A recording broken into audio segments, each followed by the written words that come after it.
Hello all, welcome back to KGC kitchen. Today recipe Godavari style చేపల పులుసు అండి.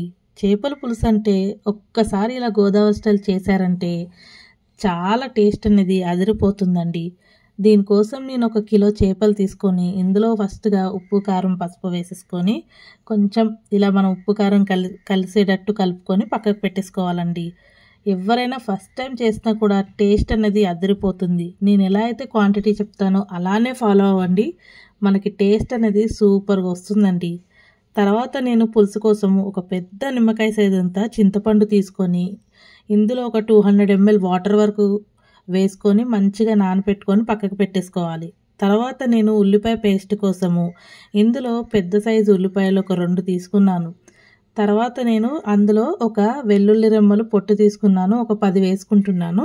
తర్వాత 1 టేబుల్ స్పూన్ జీలకర్ర వరకు వేసుకొని మంచిగా పేస్ట్ చేసుకొని పక్కకు పెట్టుకుంటున్నాను. తర్వాత టమాటా ప్యూరీ కోసము నేను ఒక 5 టమాటాలు ఇలాగా పేస్ట్ చేసుకొని పక్కకు పెట్టుకున్నాను.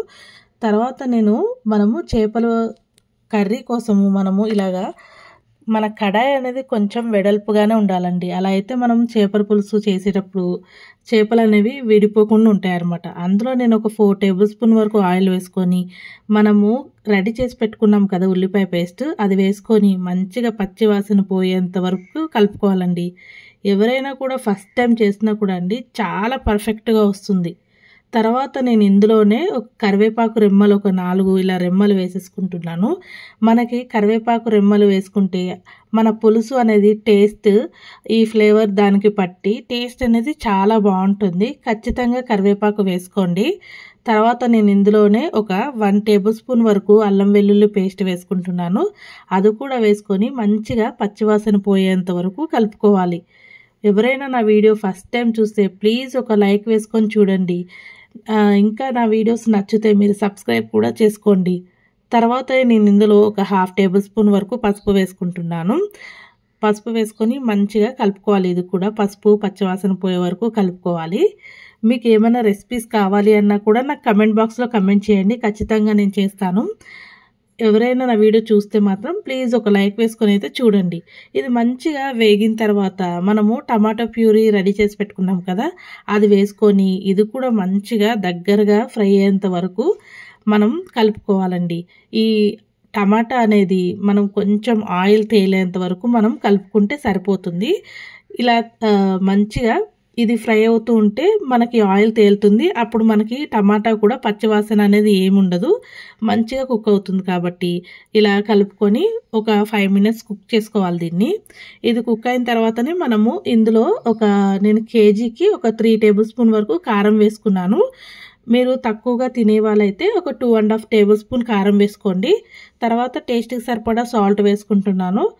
ఇది మంచిగా ఈ మసాలాలు ఈ పేస్ట్కి పట్టే వరకు కలుపుకోవాలి. ఇది మనం కలుపుకునేటప్పుడు స్టవ్ అనేది లో ఫ్లేమ్లో పెట్టుకొని మాత్రమే కలుపుకోవాలండి. లేదంటే అడుగు పట్టే ఛాన్సెస్ ఉంటాయి కదా. మనం మసాలాలు ఎప్పుడు వేసుకున్నా కూడా స్టవ్ లో ఫ్లేమ్లో పెట్టుకొని మాత్రమే కలుపుకోవాలి. ఇది మంచిగా ఇలాగ ఆయిల్ తేలేంత వరకు కుక్ అయిన తర్వాత ఇందులోనే ఒక 4 పచ్చిమిర్చీలు డైరెక్ట్గా కట్ చేయకుండా అలా వేసేసుకోవాలి. మనం పులుసు వేసేటప్పుడు అలా పచ్చిమిర్చి అనేది మంచిగా ఉడికి ఆ పచ్చిమిర్చి తినేటప్పుడు కూడా టేస్ట్ అనేది బాగుంటుంది. డైరెక్ట్గా ఇలానే వేసేసుకోండి పచ్చిమిర్చి కూడా. మనకి ఈ మసాలాలన్నీ ఇలా ఆయిల్ తేలిన తర్వాత మనం ఉప్పు కారం కలిపి పెట్టుకున్నాం కదా ఫిష్, అది కూడా మంచిగా ఒకదాని తర్వాత ఒకటి ఇలాగా సైడ్కి పెట్టుకోవాలి. మనం ఫిష్ వేసినప్పుడు అస్సలు మనం గంటతో కలపకూడదు. జస్ట్ మనం ఉంటుంది కదా గిన్నెను మాత్రమే కదిలిపించుకోవాలి, అంతేకాని మనం అస్సలు గంట పెడితే అది విడిపోయే ఛాన్సెస్ ఉంటాయండి. ఫిష్ ఎప్పుడు గంట పెట్టద్దు. తర్వాత నేను ఇందులో మొత్తం ఒక 1 లీటర్ వాటర్ వరకు పెట్టుకున్నాను. ఆ 1 లీటర్ వాటర్ మొత్తం ఇందులో వేసేసుకుంటున్నాను. తర్వాత మీరు ఇందులోనే ఒకసారి ఉప్పు కారం చూసుకోండి. మీరు ఉప్పు కారం తక్కువ అయింది అంటే కూడా మనం ఇందులో యాడ్ చేసుకోవచ్చు. పర్ఫెక్ట్గా మనకి సరిపోతుందన్నమాట. నేను కారం కొంచెం తక్కువ అయిందని నేను ఇందులో కొంచెం యాడ్ చేసుకున్నాను. ఇది మంచిగా ఇలా ఉడికేటప్పుడు ఇందులోనే కొన్ని వాటర్ నేను చెప్పాను కదా ఒక 1 లీటర్ వరకు వాటర్ యాడ్ చేసుకుంటున్నానని, ఆ వాటర్ వేసుకొని మంచిగా మూత పెట్టుకొని ఉడికించుకోవాలండి. ఇలా ఉడికిన తర్వాత మనం ఫిష్ పులుసులో ఖచ్చితంగా వేయాల్సినవి 2 ఉన్నాయండి. ఒకటి ధనియాల పౌడరు, మెంతుల పౌడరు. అది అస్సలు మిస్ చేయొద్దు. దీంట్లో నేను ఒక 1/2 టేబుల్ స్పూన్ వరకు మెంతుల పౌడర్ వేసుకుంటున్నాను.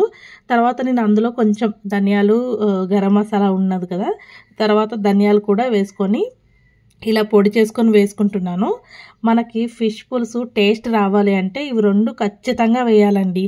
ఇది మరుగుతున్నప్పుడు ఇందులోనే కొత్తిమీర వేసుకొని మనం దగ్గరగా మరిగించుకుంటే సరిపోతుందండి. ఎవరైనా నా వీడియో ఫస్ట్ టైం చూస్తే ఒక లైక్ వేసుకొని చూడండి. ఇంకా నా రెసిపీస్ మీకు నచ్చితే కూడా కమెంట్ చేయండి. కమెంట్ చేసి చెప్పండి. మీరు ఏమైనా నా రెసిపీస్ ట్రై చేస్తే కూడా నా కమెంట్ బాక్స్లో కమెంట్ చేయండి మీకు ఎలా వచ్చింది అనేది. ఇప్పటి వరకు ఎంకరేజ్ చేసిన ప్రతి ఒక్కరికండి థ్యాంక్ యూ సో మచ్ అండి. ఈ ఫిష్ పులుసు అని టేస్ట్ అయితే సూపర్ ఉంది. మీరు కూడా ఖచ్చితంగా ట్రై చేయండి. నేను తిన్నాను కదా, చాలా బాగుందనమాట. Thank you so much for watching my videos.